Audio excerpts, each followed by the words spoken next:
So I'm here with Dr. Cindy McCrea. Thank you so much for taking time today to talk with me. Of course, I'm happy to be here, Eric.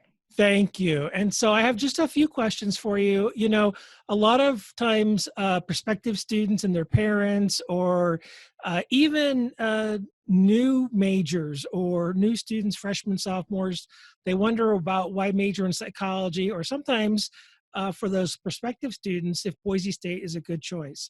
Could you talk a little bit about what might make Boise State special and what might make majoring in psychology a good choice? Sure. So I tell students that Boise State is a great option because of the opportunities for undergraduate students. So I also did my undergraduate degree here at Boise State. And then I moved on, I went on and did my PhD at Penn State. And one of the advantages that I had as a student from Boise State is that in the Department of Psychology, or Department of Psychological Sciences here at Boise State, we don't have graduate students. We don't have a graduate program. We're focusing all of our energy on our undergraduate students. And what that means is that faculty are conducting their research with undergraduate research assistants. Now, at large universities like Penn State, where I ended up doing my PhD, most faculty have 1 to 3 graduate students who oversee their lab. And those are the students who get to do the really meaningful, interesting work related to research projects. And the undergraduate students are doing a lot more grunt work. And here at Boise State, all of our faculty members run their research labs with undergraduate students. So it is the undergraduate research assistants who get to go into refugees' homes and interview them and get to be involved in really unique data collection processes and things like that. So one of the reasons that I encourage students to choose Boise State over another university is just that as an undergraduate student, you are our entire investment, right? All of our energy is going toward you, and so the opportunities afforded to you are much greater. Well, thank you so much. And by the way, well said. Can you talk a little bit about the courses that you teach, and maybe if you could mention maybe a favorite assignment, either one that you enjoy grading or one that you have a sense that students really enjoy completing? Sure. So one of the classes that I have taught since I started here at Boise State is the Research Methods course. And this is an upper division junior level course where students really get immersed in research methods related to psychology. You know, how do we know what we do know, and if we have a question, how do we answer that question with data?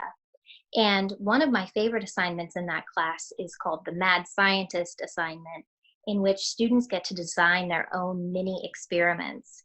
And so they get to think up these experimental methods, like, if we put Fuji brand water in a, Aquafina bottle, will people like it more or less? Or, if you, have somebody sing a song while you rip a Band-Aid off their hand, will it hurt less than if they're not singing a song, right? So they get to think up these really interesting topics and design these mini experiments. And then we actually bring in our Psych 101 students, and they come in and they go around the room and participate in all of these different mini experiments.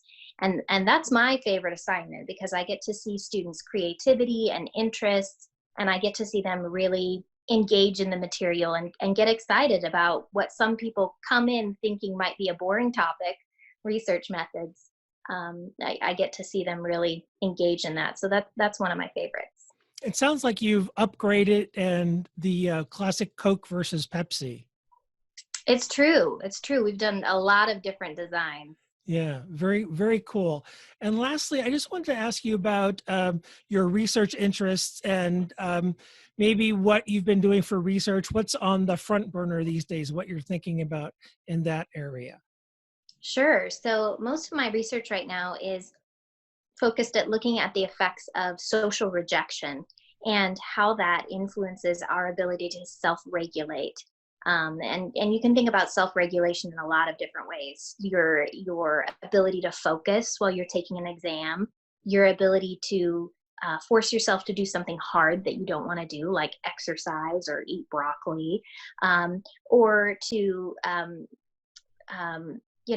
delay gratification of, I can take a payoff now, or I can take a larger payoff later.